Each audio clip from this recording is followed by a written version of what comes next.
In the remote pine forests of northern North Carolina, a forgotten military hangar hides what no one was ever meant to find. Veteran Ethan Cole thought he was simply clearing out his late father's estate, until his loyal German Shepherd Rex began growling at the shadows beneath a rusted tarp. Acting on instinct, Ethan connected the old circuits, and the silence shattered. The engines thundered to life, lights blazed through decades of dust, and a radio crackled with a voice from nowhere. "Nighthawk Base, confirm asset integrity." That night, Ethan discovered his father hadn't left him a secret. He'd left him a mission. Please support us by subscribing to the channel.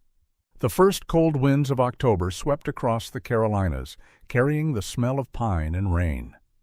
The mountains were quiet that week. Too quiet for a man like Ethan Cole, who had spent half his life surrounded by the noise of engines and men shouting orders over rotor blades. Now the silence was his only companion. He stood outside the lawyer's office in downtown Raleigh, rainwater dripping from the brim of his Carhartt jacket, staring down at the small, heavy box in his hands. It was an old military container, olive green, dented at the corners, the kind that used to carry ammunition. Across the lid, someone had etched W. Cole in fading white paint. Inside, cushioned by folded paperwork and an aging photograph, lay 2 brass keys, identical in size, each engraved with a serial code that looked military issue. "Your father left explicit instructions that these be delivered directly to you," said Mr. Danner, the estate attorney, a thin man in his 60s with gray hair slicked back and glasses that kept sliding down his nose. His voice was kind but practiced, the tone of someone who handled grief for a living. There's also a note attached to the deed of inheritance, a storage property listed under his name in Flat Creek County, parcel 1789B. The location's rural, near state forest territory. He called it an aviation structure. Ethan raised a brow. "A hangar?" Danner nodded. "That's what it says. The county threatened to seize it for unpaid taxes.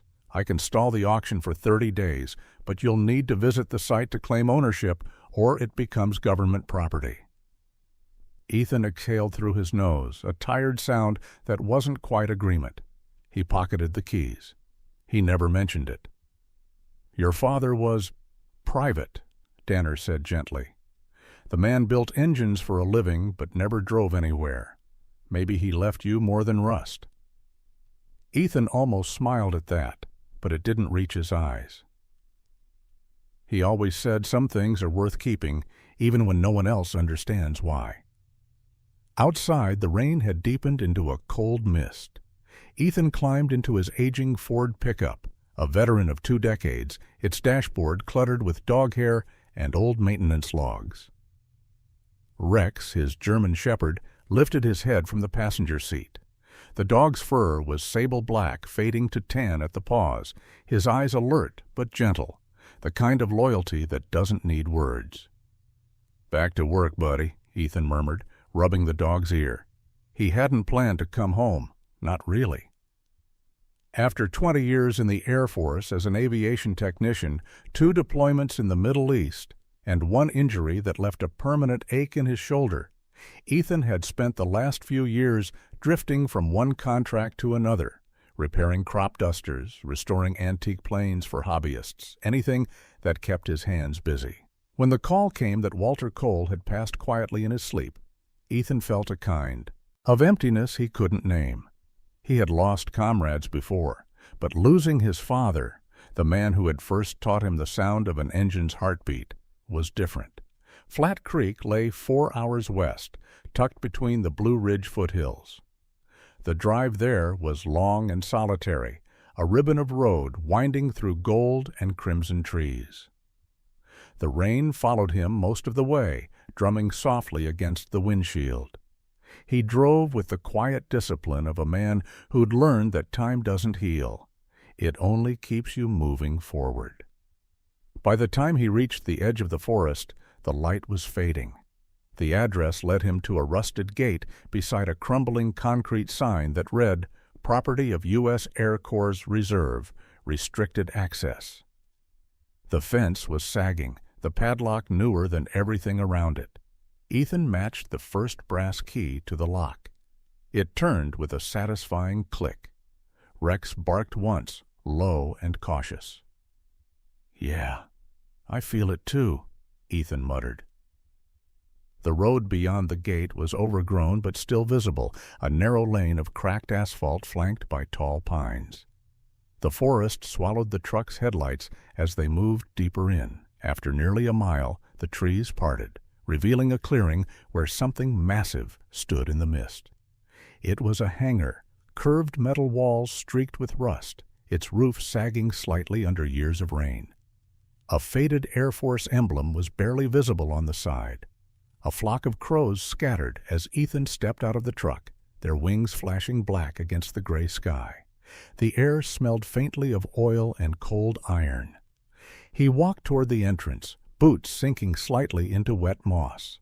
The main door was secured with chains and another heavy padlock, military grade, stamped with the same serial pattern as the keys. He inserted the second one and turned. The sound that followed was deep and metallic, echoing across the clearing like the release of a memory. The hangar door creaked as it opened a few feet, revealing only darkness beyond. Ethan hesitated. For a moment he thought about turning back, leaving it for another day. But curiosity, and something quieter, something closer to duty, pushed him forward. Inside, the air was colder, heavy with dust and silence. His flashlight beam caught glimpses of a long workbench, metal shelves, and the dull gleam of scattered tools. He called softly, "Anyone here?" But the sound died quickly against the steel walls. Rex followed close behind, nails clicking on the concrete. The dog sniffed the air, then sat near a cupboard shape in the far corner, a shape too large to be a vehicle, too smooth to be a pile of junk. Ethan didn't uncover it yet. Instead, he explored the perimeter, finding an office door half-hinged and a wall-mounted power panel. The breakers were labeled in tidy handwriting: lights, main console, auxiliary. Someone had kept this organized, recently. "Dad," he whispered, the word catching in his throat. On the workbench he found a faded photograph, 2 men in flight suits standing beside a sleek, unknown aircraft. One of them was Walter Cole, younger, eyes bright. The other was a tall, silver-haired officer whose face stirred a vague memory from Ethan's childhood. No captions, no notes, just 2 men and the shadow of something extraordinary behind them. The rain outside turned to a soft hiss against the hangar roof. Ethan leaned against the bench, running a hand over the dusty surface. He tried to imagine his father here, working alone in the middle of nowhere, maintaining something the world had forgotten. "What were you doing out here, old man?" Rex whined softly, tail brushing the floor. Ethan knelt and scratched the dog's neck. "We'll find out, won't we?" He turned off the flashlight and stepped outside. The mist had thickened, glowing faintly in the headlights of the truck.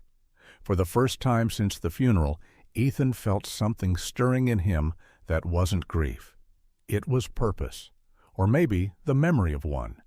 He looked back at the hangar, its silhouette standing silent against the storm. Somewhere in that darkness lay an answer. He didn't know yet that opening those doors had set something much larger in motion, a chain of events his father had prepared for long before Ethan was ready to understand. Morning came gray and cold, the kind of light that makes everything look like an old photograph. Mist rolled low over the treetops as Ethan parked his truck beside the hangar once more. He had slept little, his mind replaying the image of the cupboard shape inside, the thing Rex had found, and the unanswered questions his father had left behind. The metal walls loomed like a sleeping giant, slick with dew. Ethan grabbed his toolbox and a thermos of black coffee before stepping inside. Rex followed, tail low but curious, his nails tapping softly against the concrete floor. The interior smelled of machine oil, rust, and damp insulation.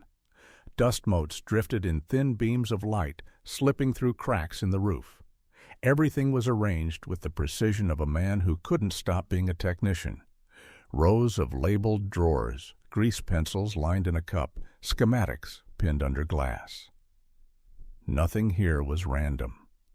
Ethan's boots echoed through the emptiness as he explored deeper. To his right stood a narrow corridor branching into 3 smaller rooms.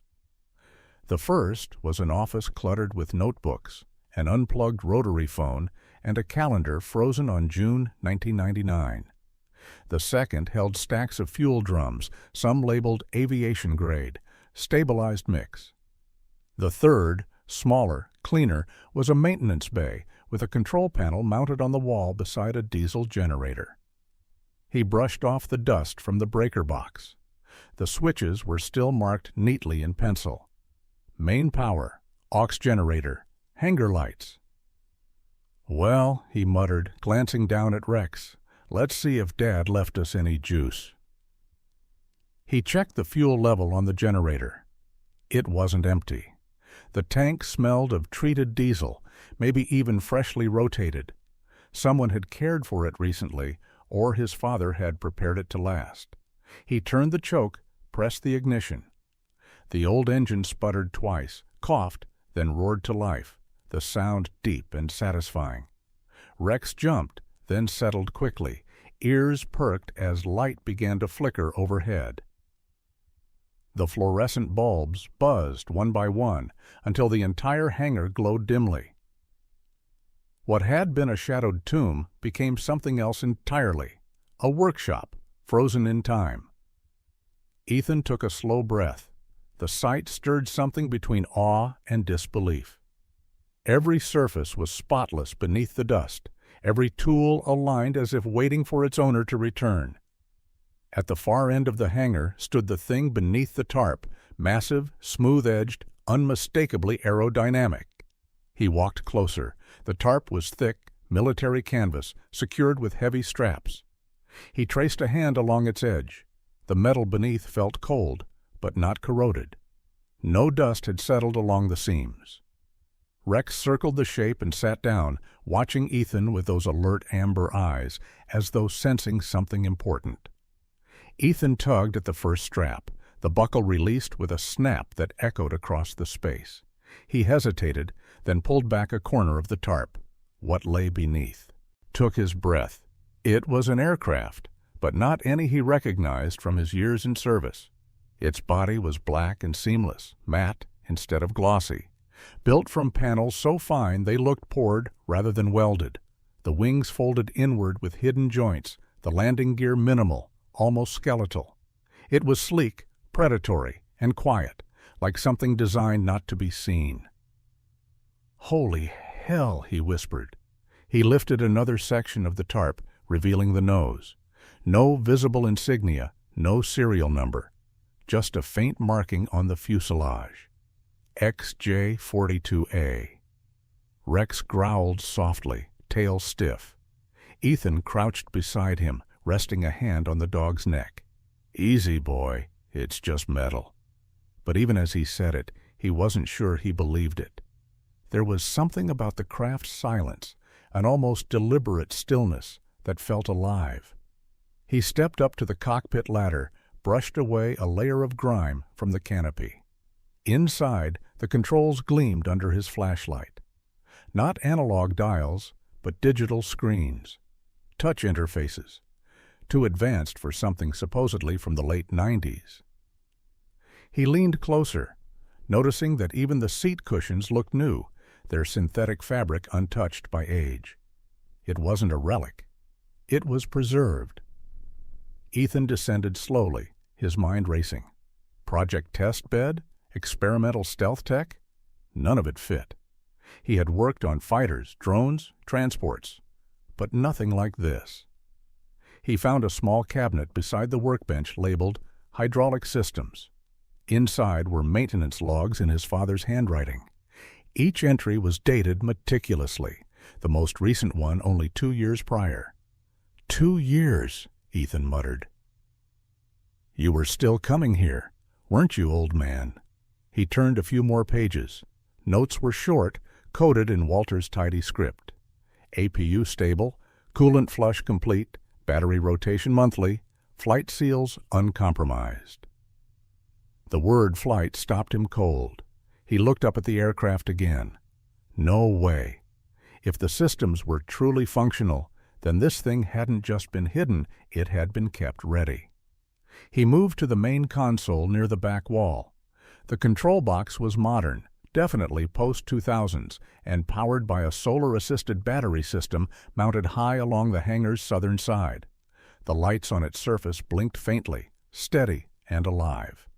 He flipped the first switch labeled Auxiliary Systems. A low hum filled the air. Panels along the hangar's ceiling flickered with secondary lights. Then a single screen on the wall lit up, dark blue background, white text, Access Module, Nexus Series, Enter Authorization Code. Nexus, Ethan whispered. He'd heard that word before. But where? He searched through the drawers under the console. Most were filled with tools, but one contained a folder labeled Personal, WC.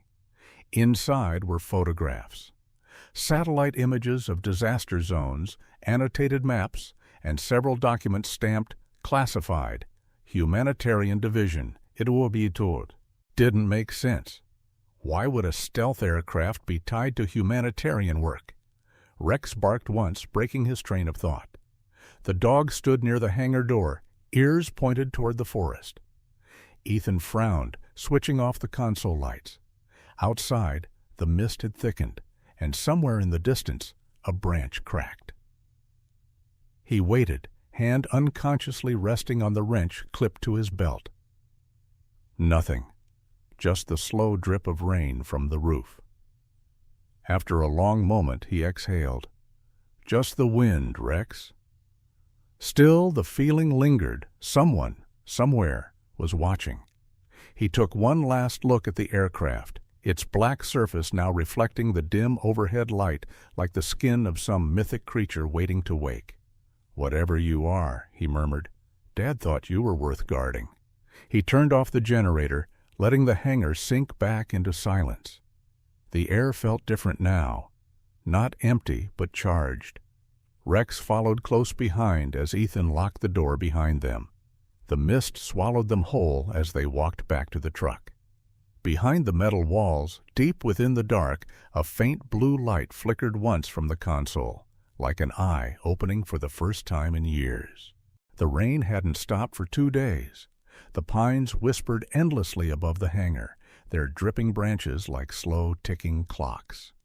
Ethan sat in the cab of his pickup, staring through the windshield at the metal giant he'd uncovered. Every instinct told him to leave it alone, to call someone, maybe even the authorities. But something deeper told him not to. That morning, he decided to go back inside. The generator started easier this time, its low hum comforting in its familiarity. Light flickered along the ceiling. Rex trotted ahead, nose to the ground, tail moving in cautious arcs.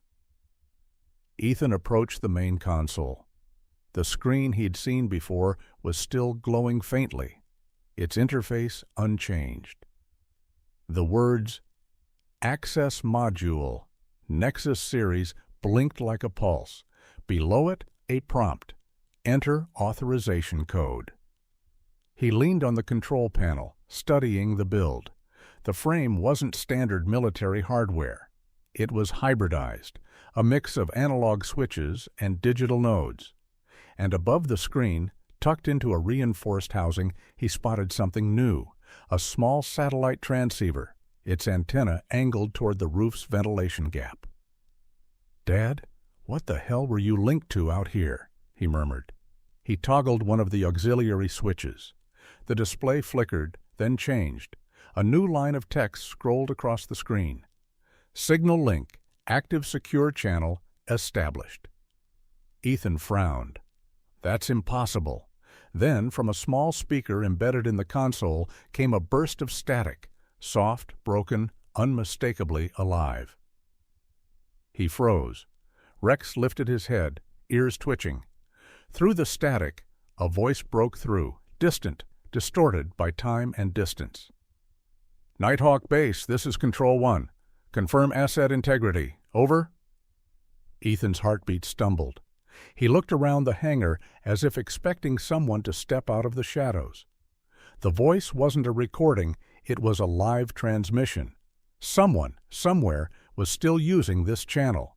He pressed the transmit key instinctively. His throat felt dry. "Control 1, this is Ethan Cole. I'm not the base operator. The original custodian, Walter Cole, passed away." Silence. For several seconds, only static filled the room. Ethan swallowed, his hand trembling slightly on the mic. Then the voice returned, calmer now, almost human. "Copy. Ethan Cole. Stand by for further instructions." Then nothing. The line went dead. Ethan exhaled sharply, the sound almost a laugh. Instructions? From who? He sat there, staring at the dead channel, trying to process what just happened. The last recorded maintenance log from his father was dated 2 years ago. Had someone been expecting him all this time? He looked at the console again. The satellite uplink light was still blinking, sending out faint coded bursts. It wasn't random static. It was acknowledgement pings. Someone had heard him, logged his response, and gone silent. He turned toward Rex, who was watching him intently. "You heard that too, didn't you?" The dog tilted his head. Ethan rubbed a hand across his jaw, feeling the rough stubble, the weight of uncertainty pressing heavier than fatigue. He'd seen enough strange tech in the Air Force, classified systems, prototype drones, encryption networks. But this felt older, colder, like something built for a purpose, and then buried. He turned off the console, or tried to. The switch refused to respond. The interface stayed alive, now showing only one new message in small, steady letters. "Remote link standby, active." God damn it! He pulled the circuit breaker, and the screen finally went black. Outside, the rain had stopped, but the forest felt different, quiet in a way that made his skin crawl. As he stepped out of the hangar, he noticed fresh tire marks cutting through the mud near the tree line, too deep to be his, too clean to be old. He knelt, touching the wet tracks. They led from the dirt road and disappeared toward the north ridge. Someone had been there, recently. "Not good," he muttered. That evening, Ethan lit a fire in the small cabin near the hangar, a maintenance shack that smelled of cedar and dust. He sat at the old wooden desk, flipping through one of his father's notebooks. The pages were filled with sketches of hydraulic systems, but in the margins, notes were written in shorthand. "Signal bounce. Uplink satellite remains functional. Protocol. Respond to Control 1 only with call sign. Emergency relay. Passive only." Ethan frowned. His father hadn't just been maintaining an aircraft. He'd been maintaining communication with someone still out there. He remembered the voice's tone, calm, precise, not robotic. A real person. A person using the same code structure his father once followed. "What the hell were you into, Dad?" Rex stirred near the fireplace, lifting his head. A low rumble escaped his throat, not a growl, more a warning. Ethan turned.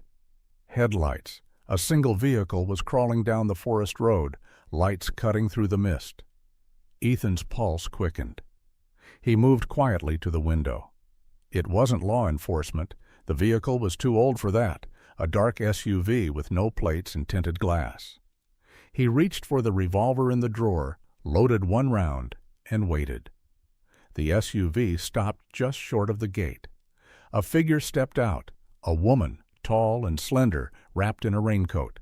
She carried a clipboard and wore a forestry badge on her sleeve. When she waved toward the hangar, her movement was casual, non-threatening. Rex stopped growling. Ethan holstered the gun and stepped outside. The woman called out, "Mr. Cole?" Her voice carried clearly through the damp air. "I'm Mara Whitaker, Environmental Assessment Division. We've had reports of unauthorized diesel activity in this sector. Are you running equipment out here?" Ethan relaxed slightly but stayed cautious. She looked to be in her mid-30s, tall, with dark hair tied back and skin pale from office lighting. Her eyes were quick, observant. "Generator," Ethan replied. "Just trying to get the lights on in the old hangar. My father used to own this place." She nodded, jotting something on her clipboard. "We monitor forest emissions through satellite data. You triggered one of our sensors last night. The signature was unusual." "Unusual how?" Ethan asked. "Frequency interference," she said, eyes flicking briefly toward the hangar. "Like a short burst of encrypted radio." Ethan kept his face unreadable.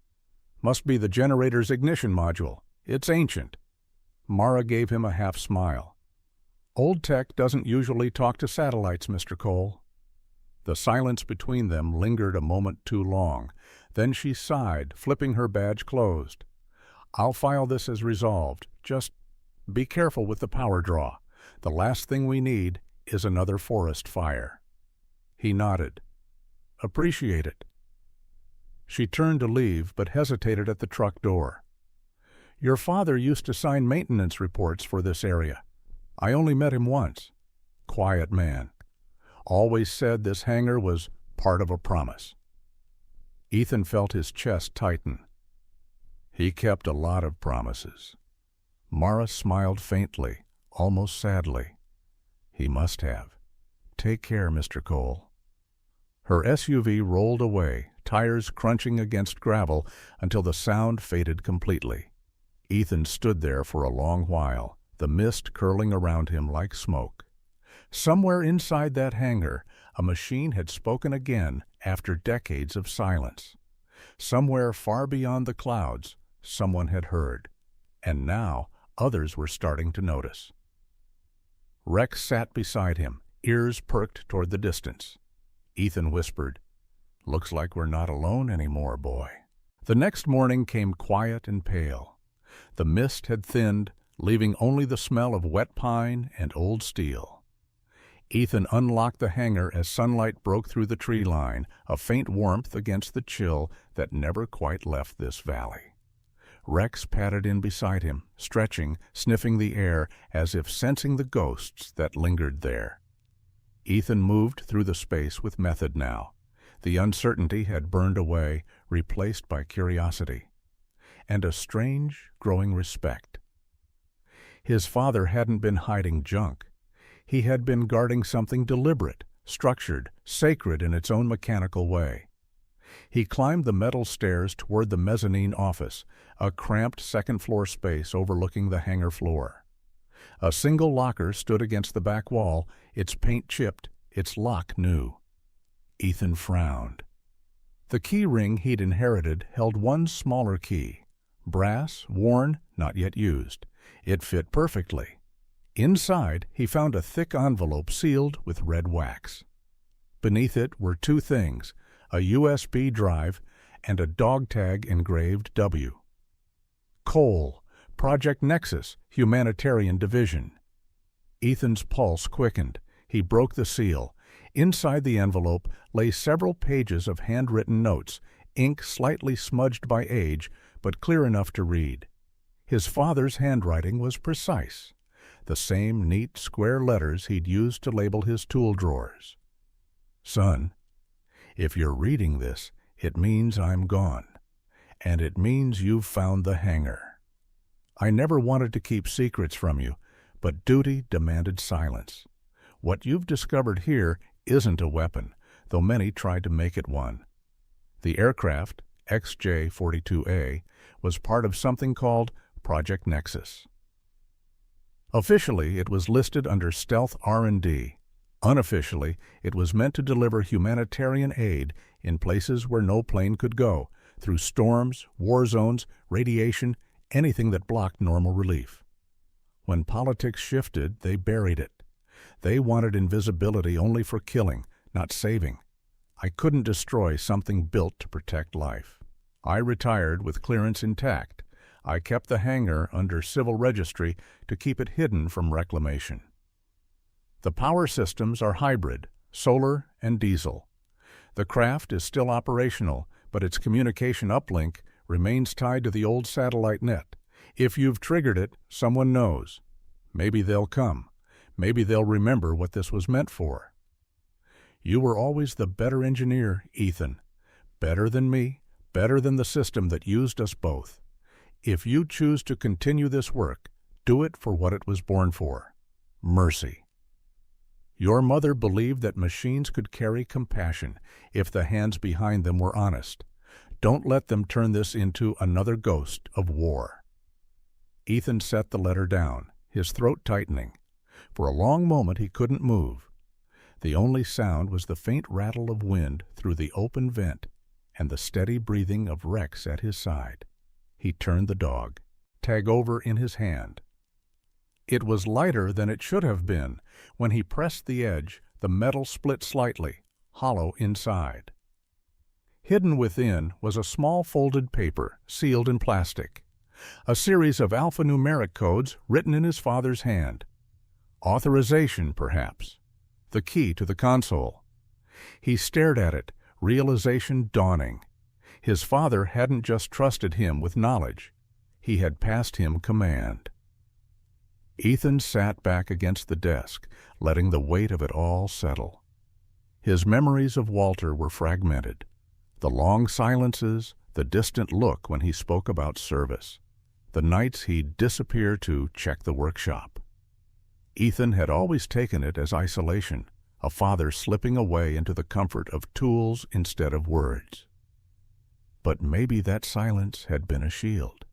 Maybe he'd been protecting Ethan from something too big to understand at the time.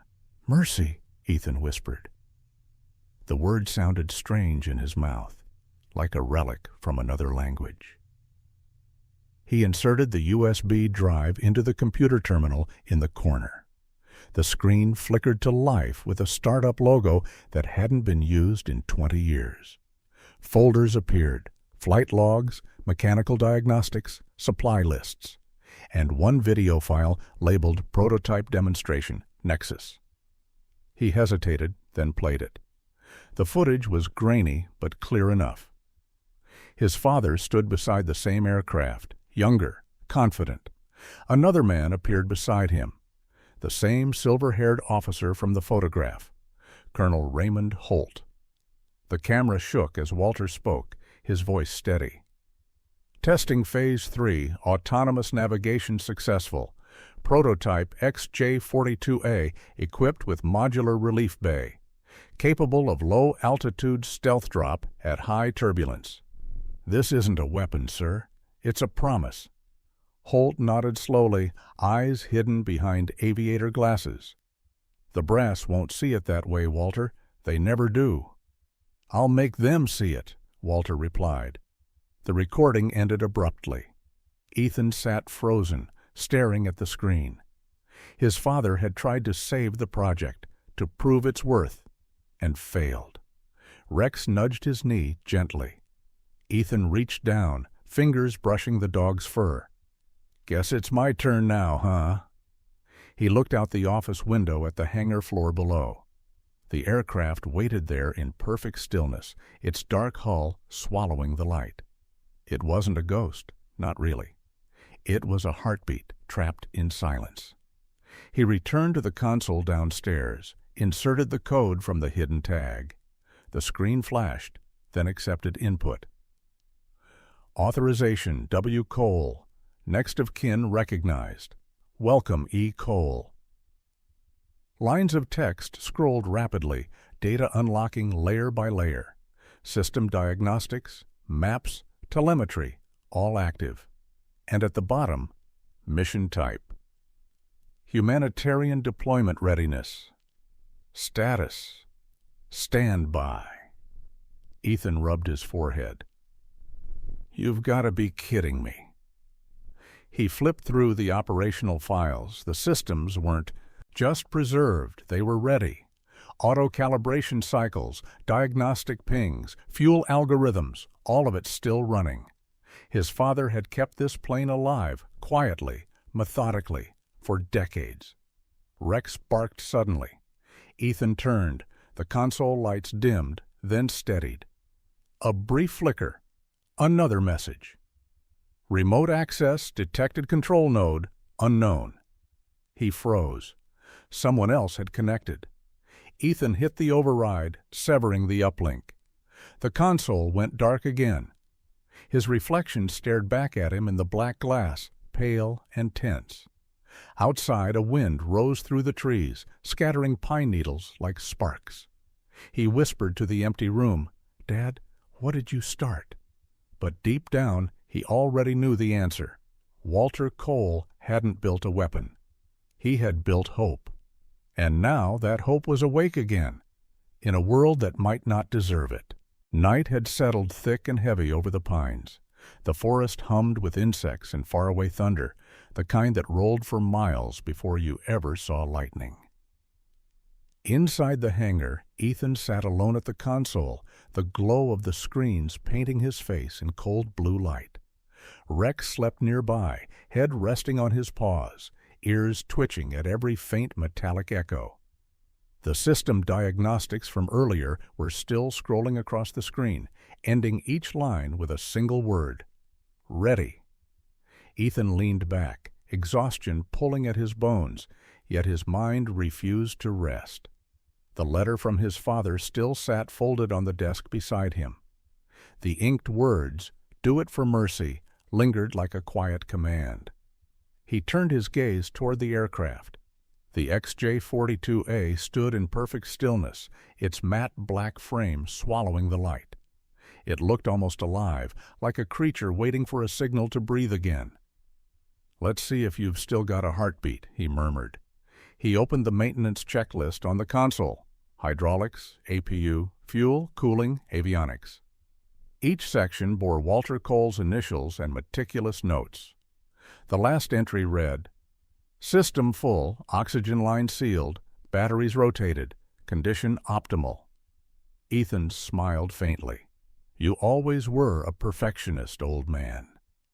He rolled up his sleeves, grabbed a flashlight, and climbed the ladder to the cockpit. The canopy glass was spotless inside. No dust, no cobwebs. His reflection looked older in the curved surface, the lines deeper around his eyes. He ran a hand over the control stick, the texture smooth and clean. It didn't feel abandoned. It felt waiting. He inserted the activation key from the console into the slot under the main display.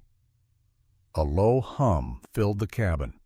The panel lights flickered once, then glowed steady amber. Power surged through the systems. Ethan exhaled sharply, both exhilarated and afraid. Down below, Rex barked once, startled by the noise. "It's all right, boy," Ethan called out. "Just waking her up." The APU, the auxiliary power unit, coughed to life, vibrating through the airframe. A deep resonance filled the hangar as hidden fans began to spin. For the first time in decades, the Nighthawk was alive. He ran through the checklist line by line. Hydraulics, functional. Fuel pumps, responding. Primary thrusters, offline but stable. Flight control servos, online. He whispered, "God damn, she works." The last switch he hesitated over was the communication system. He knew that turning it on might re-establish the link to whoever had reached out before. Still, curiosity won. He flipped the toggle. Static filled the speakers, sharp and immediate. Then silence. He waited. Nothing came through. Relieved, he turned to the console and started recording a new maintenance log. Test run complete. All systems functional. APU stabilized. Electrical output at 67%. Fuel integrity within safe range. Power down procedure initiated. As he reached for the shutdown command, the screen changed. A small icon flashed in the corner. Transmit active. What the hell? He froze, eyes scanning the data. The system wasn't just online, it was broadcasting. A signal beacon had gone live automatically, linked to the old Nexus network. "Stop, stop, stop," he muttered, trying to disable it. The command refused. Override required. He typed the authorization code again, his father's code. The system beeped in acknowledgement and finally powered down, the engines winding to silence. Ethan sat there for several seconds, heart pounding. "Please tell me that didn't go anywhere." Then, from the speaker, a soft sound broke through the static. Not a voice, a ping. A reply. Someone, somewhere, had received it. He stared at the waveform flickering on the screen, feeling his stomach sink. "Oh, Dad, what did you tie this thing to?" Down below, Rex barked again, not from surprise this time, but from alert. He was facing the hangar doors, hackles raised. Ethan climbed down quickly. "What is it?" The dog stood rigid, staring through the crack where moonlight leaked in. Nothing moved outside, but the forest had gone unnaturally silent. Even the crickets had stopped. Ethan waited, listening. The wind shifted. Nothing. He forced a calm breath. False alarm. Still the unease lingered. He shut off the generator, locking the panel before leaving. But as he reached the truck, he noticed something faint glowing through the thin layer of grime on the aircraft's hull. A soft blue light pulsing beneath the surface, almost imperceptible, rhythmic. A beacon. He swore quietly. "You're talking to someone, aren't you?" The next morning, he brewed a pot of bitter coffee on the cabin stove. He couldn't stop thinking about the beacon. If the signal had reached any active military relay, someone would start asking questions. But if it had reached Control 1, the same voice from before, then it wasn't just a dormant system. It was a network still breathing under the radar. He powered on the console again. The interface greeted him with the same cold efficiency. No warnings, no connection, no history. It was as if nothing had happened. But on the diagnostics panel, one new entry blinked quietly. Data sync, remote node, pending response. Pending, not failed. "Wonderful," Ethan muttered. "Now we wait." He decided to distract himself with work. For the next 3 days, he stayed inside the hangar from dawn till nightfall, testing systems, replacing oil filters, checking air pressure, tracing every wire he could reach. The aircraft was decades old but engineered with a precision he had rarely seen. Its frame was composite, resistant to corrosion. Its internal hydraulics self-lubricating. Every design choice screamed foresight. His father hadn't preserved the plane. He had perfected it. By the third night, he sat on the hangar floor beside Rex, eating from a can of stew, staring up at the aircraft's dark silhouette. "You know," he said softly, "this thing might have been built to save lives." Rex lifted his head at his voice. "Yeah, save, not destroy." Ethan smiled faintly. "Kind of crazy, huh? A stealth jet for mercy." He chuckled once, quietly. The sound echoed strangely in the hollow space. But deep down, he could feel something changing inside him. That same sense of purpose he'd lost years ago. After the military, after the deployments, after the silence, was returning. Not because of orders, but because of a belief. His father had hidden this, not out of fear, but out of hope. The console beeped. Ethan set the can down and stood. The monitor lit up. A new message had appeared, simple, direct, and chilling. Control 1. Transmission received. Asset confirmed active. Awaiting next status report. He stared at the screen for a long moment, the words blurring as adrenaline surged. Someone was out there, and now they knew. Outside, thunder rolled again, closer this time. Rex growled softly, and Ethan whispered back, "Yeah, boy, the storm's coming." He looked up at the Nighthawk, gleaming faintly in the emergency lights. And for the first time, he didn't feel like it was his father's secret anymore. It was his responsibility now. The storm arrived before dawn, a low growl that became a scream. The radio in Ethan's cabin crackled with news. Louisiana under emergency alert, multiple parishes flooded, rescue convoys unable to pass. The voice of the announcer broke with exhaustion as she said, "If anyone can reach Bayou Parish, do it. The main bridge is gone." Ethan stared at the map pinned above the desk. The coordinates on the broadcast matched the ones that had just appeared in his console log hours earlier, transmitted automatically from the Nexus system. "You've got to be kidding me," he whispered. "They want me to fly that."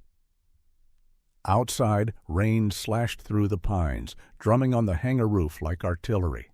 Rex barked at every thunderclap, pacing restlessly near the door. Ethan knelt beside him, hand pressed to the dog's collar. "Easy, buddy. We might actually have work to do." He turned toward the aircraft. The Nighthawk waited in silence, dark and gleaming beneath the storm's flicker. Ethan climbed the ladder and settled into the cockpit, water dripping from his jacket onto the cold metal floor. The smell of ozone mixed with jet fuel and damp steel. He powered the system. Lights rippled across the console in sequence. The display lit up with calm efficiency. Mission priority, humanitarian deployment, requested coordinates. Bayou Parish, Louisiana. Status, confirm operator authority. He typed the code from Walter's dog tag. The system accepted it instantly. Operator. E. Cole confirmed. Launch permission granted. Ethan sat back, disbelief mixing with adrenaline. He checked the fuel levels, 3/4 full, enough for a short-range run and return. The cargo bay still held several sealed supply crates, marked in faded stencils. Medical, water purifiers, solar lanterns. His father had kept it stocked. Somehow, he had known this day would come. Ethan opened the hangar doors manually. The wind howled through the gap, cold and sharp.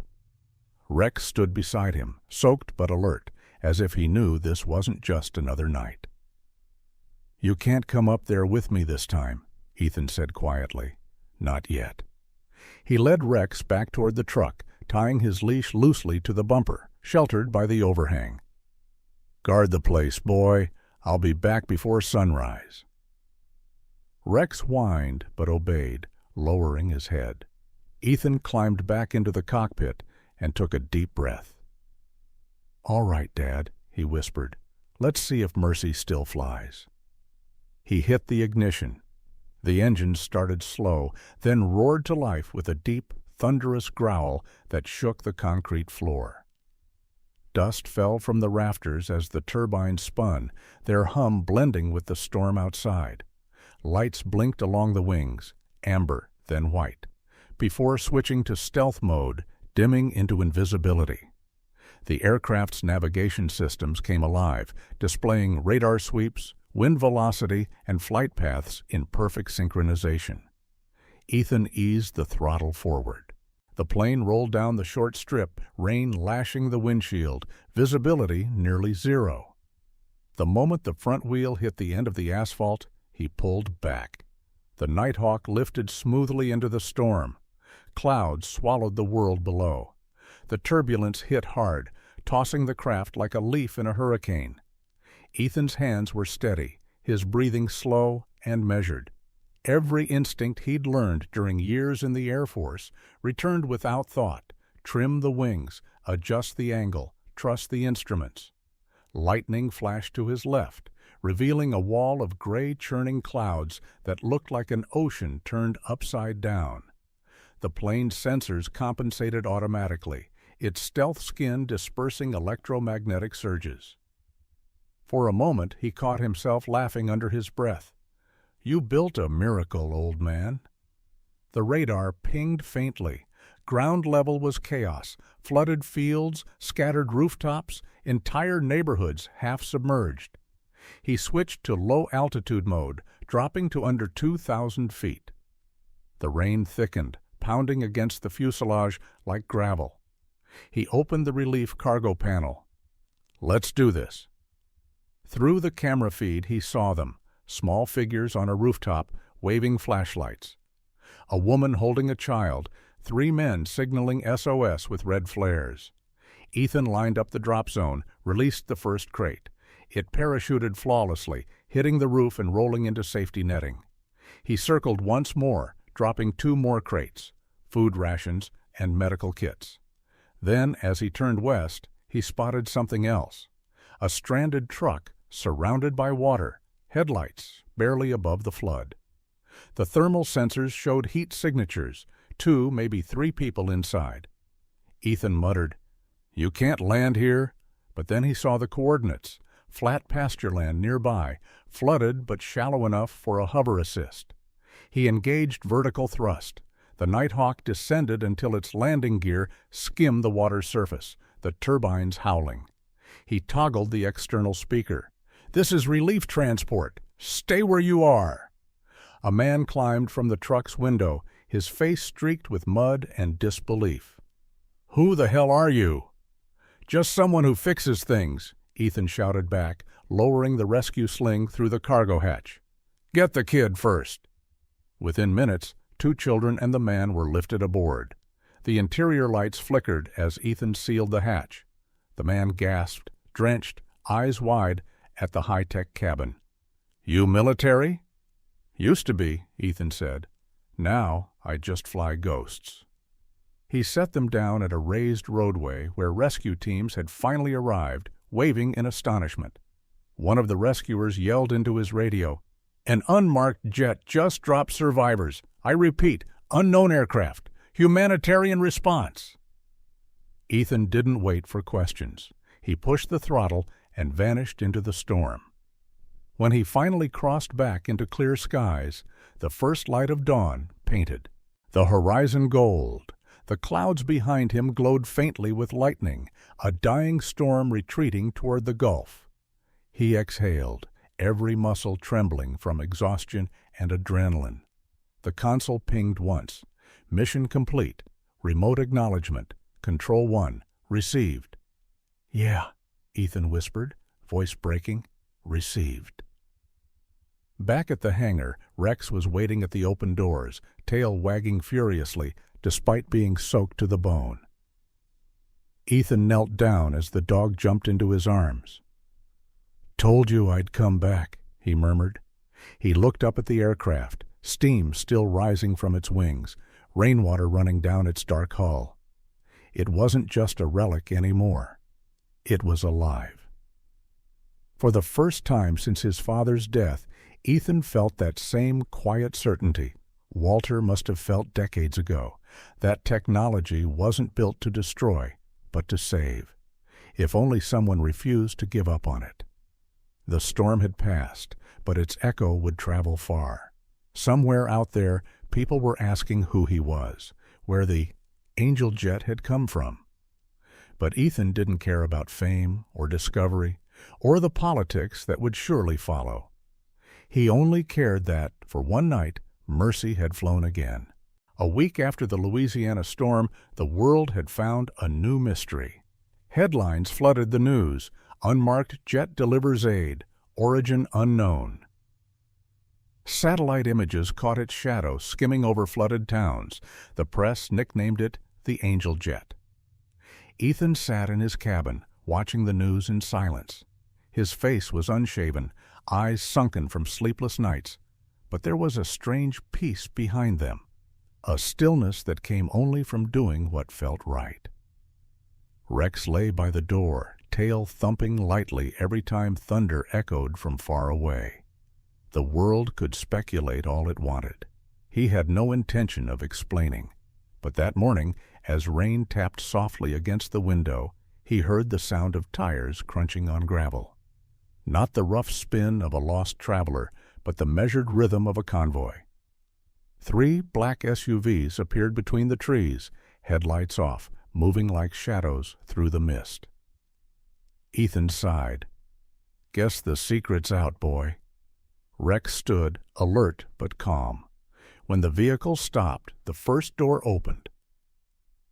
A woman stepped out, tall, blonde hairs pulled back, posture straight as a steel rod.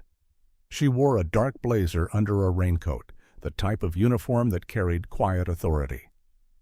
"Mr. Cole?" she called, her voice level, professional. Ethan recognized the tone before the name. "Agent Malene Cross," he said, meeting her halfway. "Department of Defense?" Her lips curved into something between a smile and a warning. "Dormant asset recovery. You made quite an entrance in Louisiana." He crossed his arms. "I wasn't trying to." "No one ever is," she replied softly. Then her gaze shifted past him toward the hangar. "May I?" He hesitated, then nodded. "You're already here. Might as well see it." Inside, the Nighthawk stood gleaming under the flickering lights. The rain outside softened the metallic echo of their footsteps. Rex trotted beside Ethan, tail low but unafraid, as Agent Cross circled the aircraft like an archaeologist studying a relic from another civilization. "It's hard to believe," she murmured. "We assumed all Nexus assets were destroyed. Your father was the last custodian. We didn't even know he'd passed until the Louisiana signal pinged the old network." Ethan kept his hands in his jacket pockets. "You didn't come to take it, did you?" Cross turned to face him. "No. If we wanted to confiscate it, we'd have done it already. I came to make you an offer." He raised an eyebrow. "That sounds worse." She smiled faintly. "Not this time. Project Nexus was officially decommissioned 20 years ago because it didn't fit the government's definition of defense. Too much mercy, not enough deterrence. But times have changed. The world is burning faster than we can put it out. Climate events, wars, displaced civilians. You proved the concept still works." She pulled a folder from her briefcase, sliding it across the workbench. The paper inside was stamped Humanitarian Rapid Response Initiative Civilian Contract Proposal. Ethan stared at it, then at her. "You want me to restart it?" "We want you to lead it," she said simply. "On your terms. Under civilian command, not military. The Mercer Project, named after your father's registry, would function as a relief task force, using retired military infrastructure for humanitarian missions. We'll provide resources, discretion, and funding. All we ask is that you keep doing what you already did in Louisiana, quietly." He let out a slow breath. "You really think anyone in Washington's going to sign off on something like that?" Cross gave a dry laugh. "They already have. The world needs heroes, Mr. Cole. We'll take them however we can get them." For a long time, Ethan said nothing. The hangar hummed softly around them, wind slipping through the rafters like breath through old lungs. Finally, he turned to Rex, who tilted his head expectantly. "What do you think, partner?" Rex wagged his tail. Ethan looked back at Cross. "All right," he said quietly. "But we do this our way. No guns, no politics. Just help." Cross nodded. "That's exactly what we hoped you'd say." She reached out a hand. He shook it firmly, years of grime and engine oil staining her immaculate cuff. She didn't seem to mind. "Welcome to the Mercer Project," she said. That evening, after the convoy left, Ethan stood at the hangar entrance, watching the rain ease into mist. The air smelled of wet earth and diesel, the scent of beginnings. Inside, the Nighthawk's hull gleamed under the new overhead lights the agents had installed before leaving. He spent the next weeks transforming the forgotten base into a living operation. Volunteers began to arrive, retired mechanics, old pilots, young engineers fresh out of trade school, drawn by the rumor of a veteran rebuilding something pure. They brought their tools, their hope, and their disbelief that such a mission could still exist in a world obsessed with profit. Ethan gave them all the same speech. This isn't about recognition. This is about remembering who we were before the world forgot. They listened, they stayed, and together they worked. Rex became the unofficial mascot, patrolling the grounds, sleeping under the wing of the aircraft, tail wagging whenever someone passed. To the volunteers, he was the silent symbol of loyalty, the same kind Walter Cole had shown to a dream no one else believed in. By the time spring arrived, the hangar was alive again. 2 restored Nexus crafts stood side by side, their matte black wings catching the morning sun. New call signs were painted beneath their tails: Mercer 1 and Mercer 2. On the first anniversary of his father's passing, Ethan mounted a small brass plaque on the hangar wall. The words were simple, engraved deep. To Walter Cole, "You were right to believe we could do better," he stood. There for a while, hand resting on the plaque, the echo of his father's voice alive in memory. "Mercy isn't weakness, son. It's the hardest kind of courage." That night, he sat on the hangar steps beside Rex, the sky stretching endlessly above them, stars reflected faintly on the aircraft's dark surface. "You know," Ethan said softly, "for most of my life, I thought I'd already done the important part, the war, the service, all that. Turns out the real fight started after." Rex laid his head on Ethan's boot, eyes half closed, content. Ethan smiled. "We're gonna keep flying, buddy, wherever they need us." A gentle breeze rustled the trees. The smell of jet fuel and pine mixed in the night air. Somewhere far off, thunder rolled again, not a warning this time, but a memory. The Nighthawk stood ready, engine silent, waiting for its next call. A ghost reborn not for war, but for hope. And as dawn crept over the horizon, the hangar doors opened once more. The Mercer project was no longer a secret. It was a promise, finally kept. Sometimes the miracles we wait for don't come as thunder or light. They come quietly, through the hands that build, the hearts that don't give up, and the mercy that still dares to fly. Ethan's story reminds us that faith is not only found in churches or prayers whispered at night, but in every act of kindness, every choice to help when the world looks away.